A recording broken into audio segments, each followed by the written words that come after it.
এটা মাখাই দিলে কত টাকা নেবেন? 100 টাকা নিব ভাইয়া মাত্র। 20 টাকা থেকে 100 টাকা নেবেন? ভাইয়া আমার এখানে অনেকগুলো জিনিস দিয়ে আসলে চিপস মিক্স করা হয়, আর বর্তমানে বাজার মূল্য তো সবাই জানে। দেখেন কি কি জিনিস দিয়ে আমি চিপসটা মিক্স করে থাকি। এখানে আছে চিকেন ঝুরা,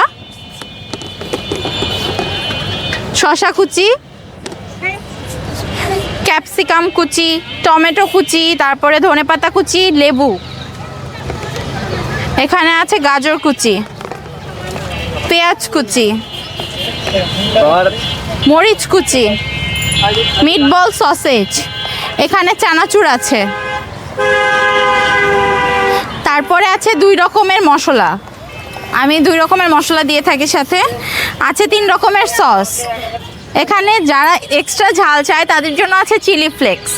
তো এতগুলো আইটেম দিয়ে আমি চিপস মাখিয়ে থাকি। এখন আপনারাই বলেন, এর থেকে কম কি কখনো নেওয়া উচিত? না, আসলে আপনি তো অনেক কিছু দিচ্ছেন, সেই হিসেবে 100 টাকাই কম হয়ে যায়।